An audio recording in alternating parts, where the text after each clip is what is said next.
I've been doing this for years, exploring abandoned places, not out of rebellion or for the thrill of destruction, but for that strange rush you get when you know you shouldn't be somewhere, and you go in anyway.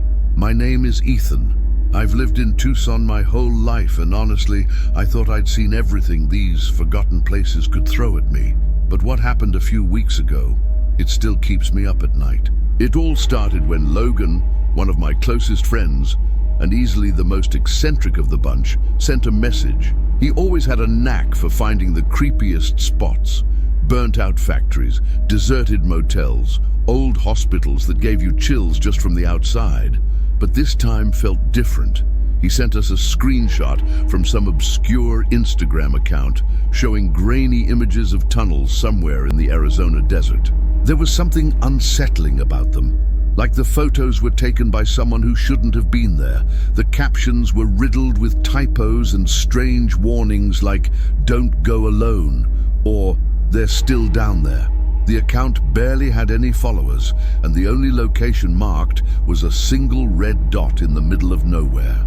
Logan said he had actually messaged whoever ran the page, and they had given him exact coordinates.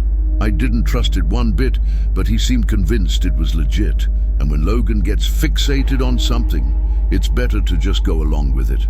So that Saturday, we jumped into Jacob's truck. He's the third guy in our group, and headed out.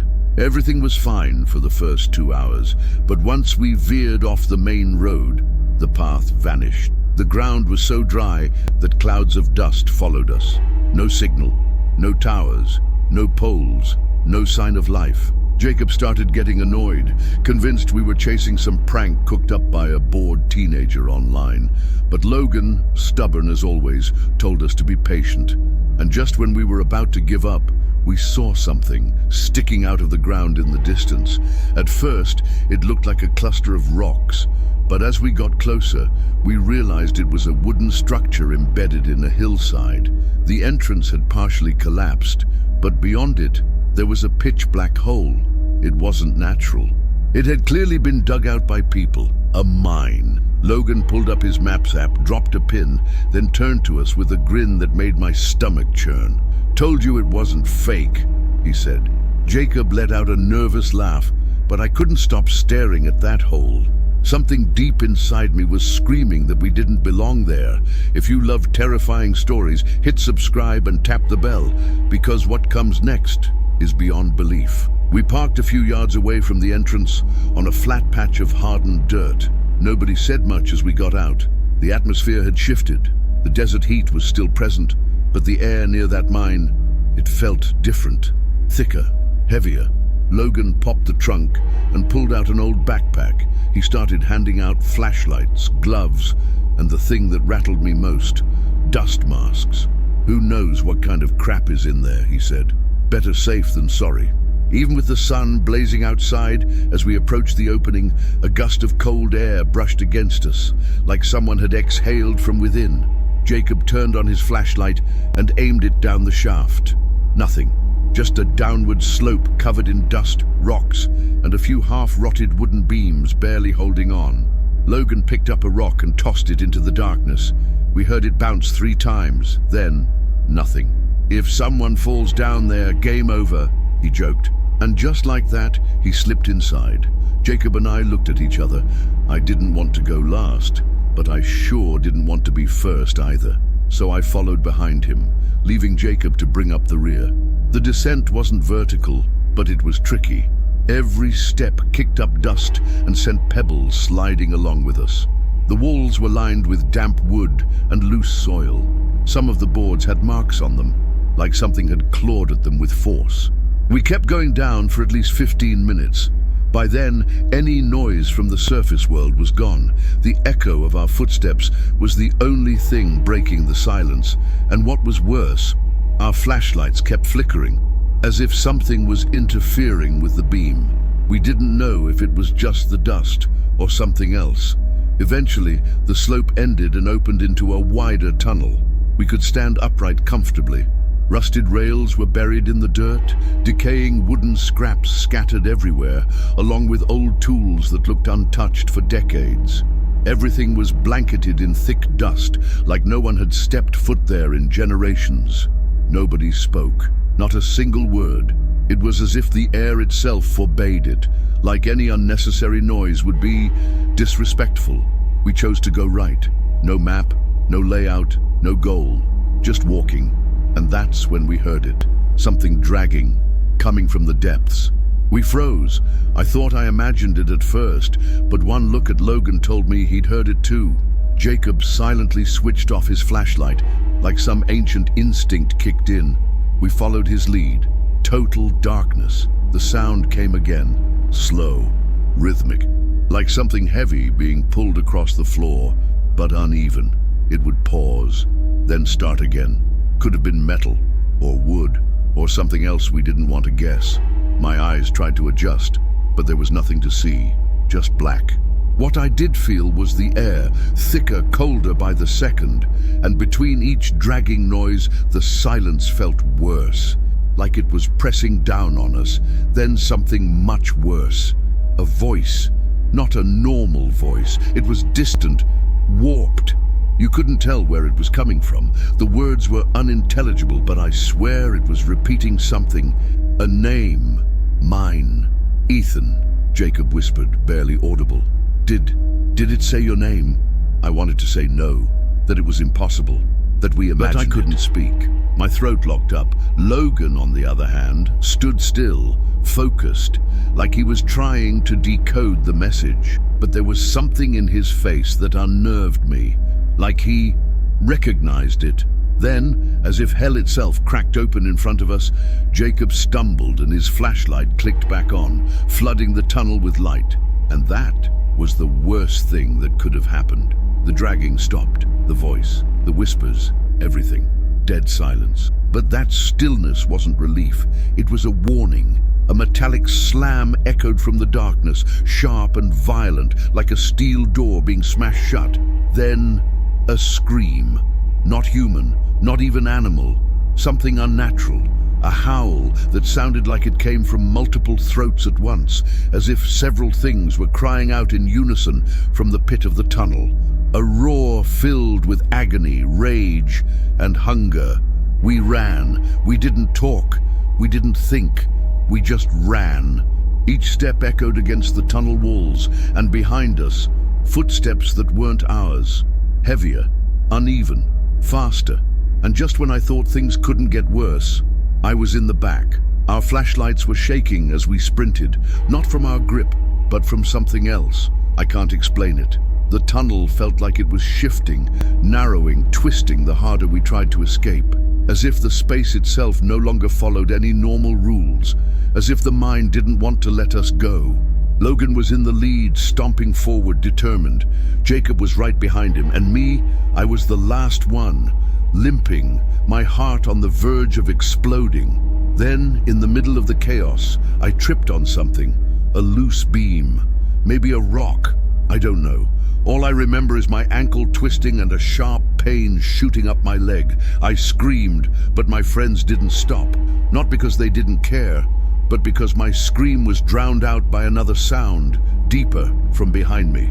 That same roar, louder, closer. I tried to get up, but one of my shoes was stuck. I left it. The ground was littered with splinters, shards of metal, and things I couldn't see but that burned when I stepped on them. Every barefoot step was like walking on fire, and the worst part, I could feel something chasing me. I couldn't see it, but I knew it was there. The air trembled as if something massive was breathing right behind me, exhaling hot breath across the back of my neck. I didn't dare look. I couldn't. I shouted Jacob's name. He barely turned, stopped for a second, torn between coming back for me or getting out. But Logan ran back, and between the two of them, they dragged me toward the exit. The climb was torture. Every awkward step stabbed through my foot. I don't even know how I made it. I crawled, sobbed, growled through the pain, but I never stopped. Every second I felt like if I slowed down, that thing would reach me. And then, suddenly, light. A faint beam of sunlight poured through the tunnel opening. It pulled us out like the earth was spitting us up. We tumbled out, bleeding, gasping like we'd been drowning for hours. I collapsed onto the sun-heated dirt. The pain was unbearable. I couldn't move my foot. Jacob and Logan dragged me into the truck. The moment we shut the door, Jacob slammed on the gas like the devil himself was behind us. No one spoke, not a word, just the hum of the engine and the pounding in our heads. Outside, the mine remained, still, waiting. The nearest hospital was over an hour away.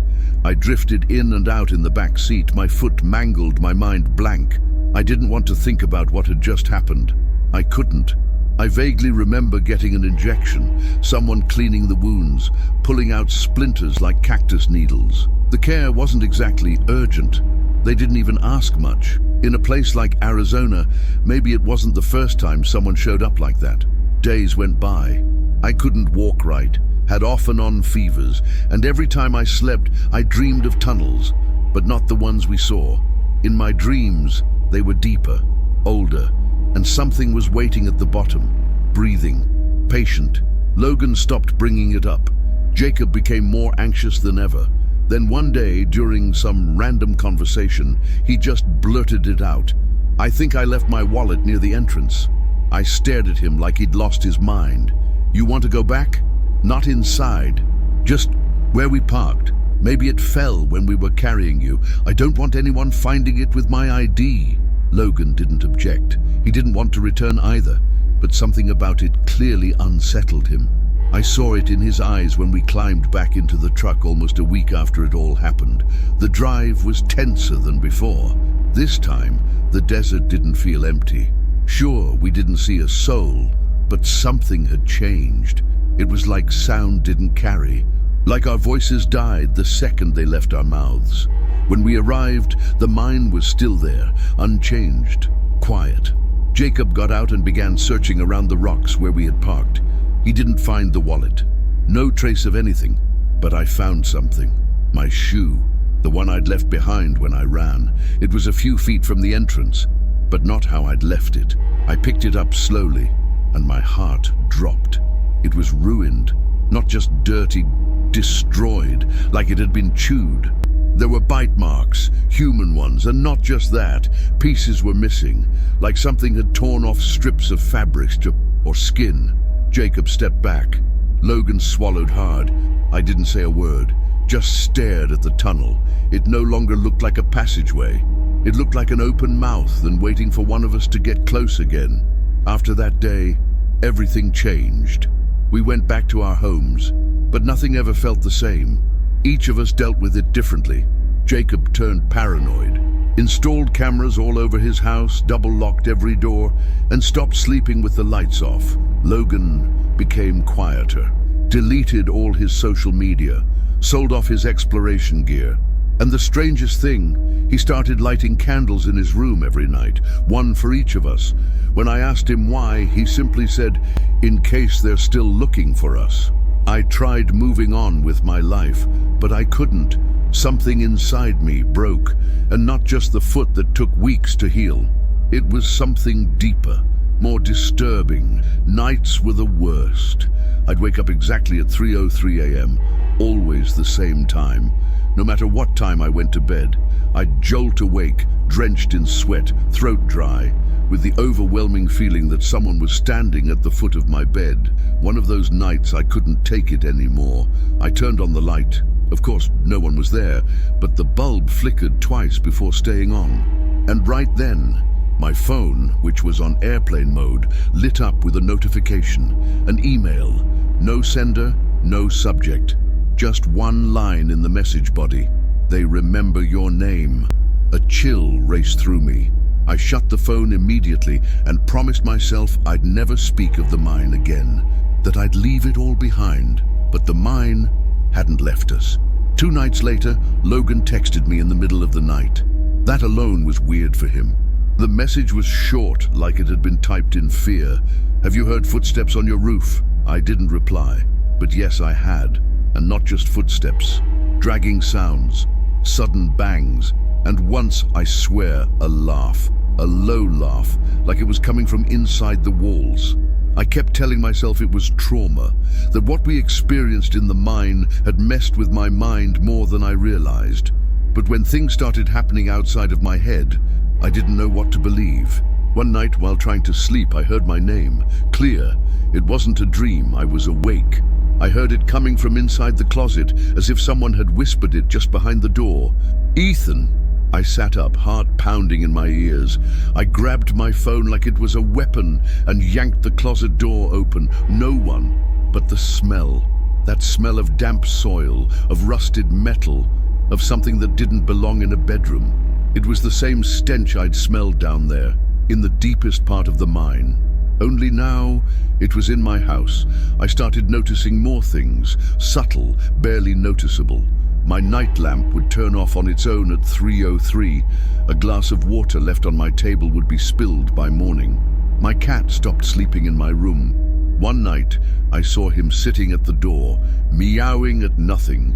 But the thing that disturbed me most was the call. It was around 3 a.m. My phone rang. Unknown number. I answered, trembling. No one spoke. Just static. And then that same whisper we heard in the tunnel. My name, over and over, whispered by many voices at once. I hung up immediately. The next morning I got a message from Logan, just one sentence. "I saw something standing at the foot of my bed." "It had no face," I replied. He never answered again. I called Jacob, panicked. At first he didn't want to talk, but after some pushing, he admitted something that chilled me to the core. "Bro, that mine wasn't abandoned, it was a trap. Something was waiting down there. And we managed to get out, but not alone." I didn't want to believe it, but deep down, I already knew. We had brought something back with us. And the worst part was, I could feel it still hadn't fully revealed itself. Days passed with no word from Logan. No texts, no calls. His number was still active, but no one ever answered. Jacob and I debated whether we should go to his place, but he lived several miles away in a small town near Douglas, and getting there required planning. Until one Friday afternoon, Jacob called me, his voice shaking. "I found the wallet." I didn't understand. "What are you talking about?" "My wallet, the one I lost out there. It showed up in the back seat of the truck." I had no words. We had cleaned that truck top to bottom after the incident, checked every inch. There was no way it had been in there. "Are you sure it wasn't there before?" I asked. "Ethan, it had dirt inside, wet dirt, and something else." He asked me to come over. When I got there, he showed me the wallet. Inside, there was a small crumpled piece of paper stained with mud, a torn page fragment with a handwritten message. It simply read, "He who descends never returns alone." I felt the air leave my lungs. Jacob looked at me as if begging me to make sense of it, needing me to tell him he wasn't crazy, and I couldn't. We didn't sleep that night. After hours of debate, we made a stupid decision, but at the time, it felt like the only way to find peace. We were going back. Not inside, of course, just to the entrance. We needed to know if Logan had returned. We needed answers. When we arrived, everything felt wrong. The desert seemed more lifeless than usual.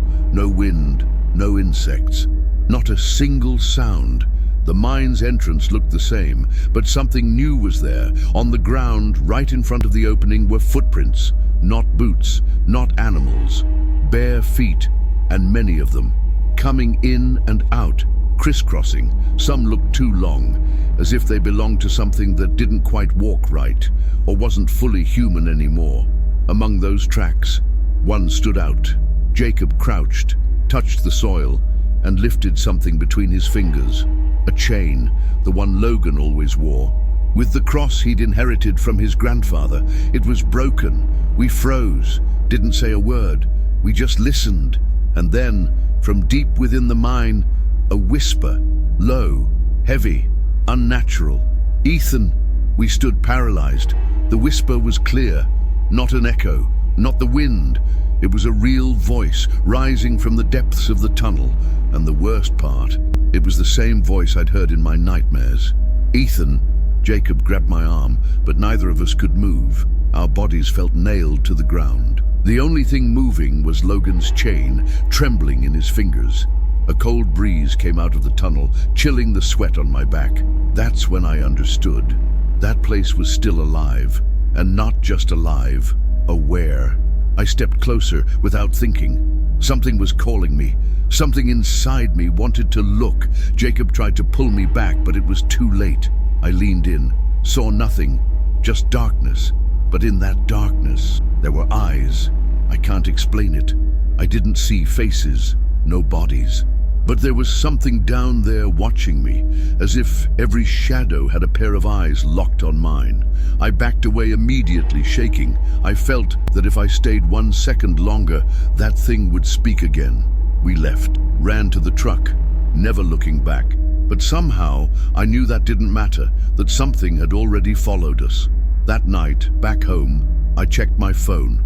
I wanted to distract myself, forget. But the first thing I saw was a new email notification. No sender, no subject, just one image, a screenshot of my own face, asleep, taken from inside my bedroom. I couldn't breathe. I searched every inch of my house, locked every window, turned off every light, blocked the door with furniture. But it didn't matter anymore, it was already inside. And I don't mean the house, it was inside me. Since that night, I started having blackouts, moments where I didn't remember what I'd done, lost hours, woke up in different places, sometimes with dirt under my nails. All my clothes filthy, like I'd been digging. Jacob stopped replying to my messages, and Logan was never seen again. The last time I saw him was in a dream. He stood at the mouth of the mine, his eyes white, skin coated in dust, that same chain hanging around his neck. He looked at me and said, "We weren't supposed to leave. Now they walk among us." After that last vision, I stopped knowing what was real and what wasn't. I quit my job, cut off everyone, and locked myself away. I thought that if I didn't speak, didn't leave, if I isolated completely, maybe it would stop. But it didn't. One night, while combing through old files on my laptop, looking for something I didn't even understand, I found a folder I didn't remember creating. Inside were 5 videos, all filmed using the front camera of my phone. In each one I was walking alone through what looked like an underground tunnel.